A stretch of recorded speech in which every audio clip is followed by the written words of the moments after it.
In the past year, the Society has established its strategy to the end of the decade and completed its Office Move project. What do you see as the principal challenges waiting for you in the next 12 months? Well, I think over the course of the next 12 months, what the Society is going to focus upon and what I'm particularly interested in is, after the Scottish Parliament elections, working with the new government and seeing whether we can secure parliamentary time for the legislation which we have proposed to update and renew and review the existing legislative framework behind the Society. As you know, the legislation's some 35 years old in places, and we want to make sure it's fit to meet the challenges of the legal market over the course of the next 30 to 50 years, Peter.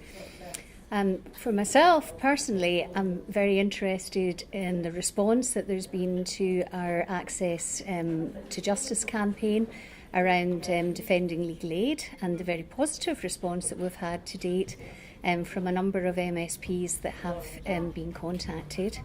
I'm also very keen to explore opportunities for the majority of our members who are within small to medium-sized businesses, and to ensure that there are opportunities for them to innovate and grow and have the same opportunities that other small businesses have that contribute to the economy of Scotland.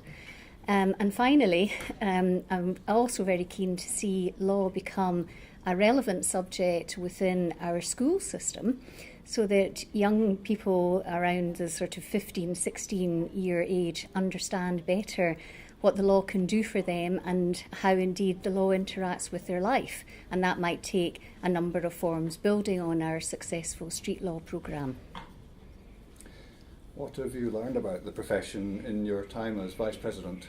Well, it's been a very steep learning curve. I think anyone that comes into this role is coming from a certain background. Mine was very much in commercial practice. I was an employment lawyer for most of my career.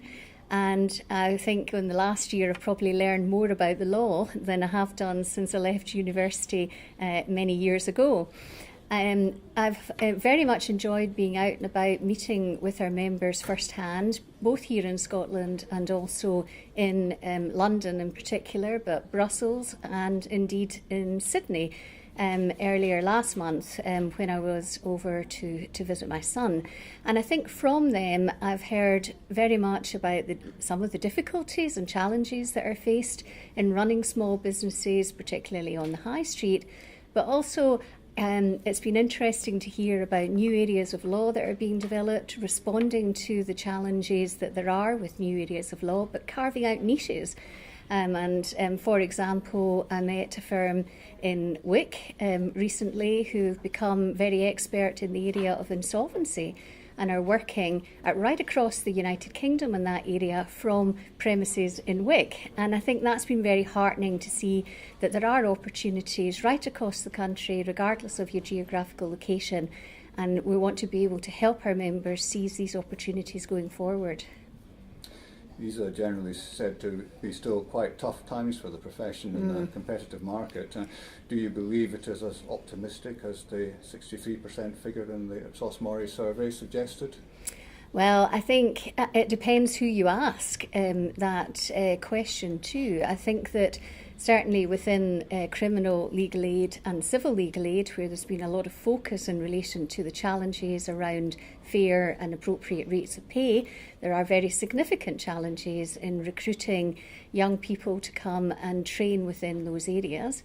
But in some other areas, perhaps in-house and also in some of the commercial practices, there's been an upturn in business, certainly a big upturn since 2009.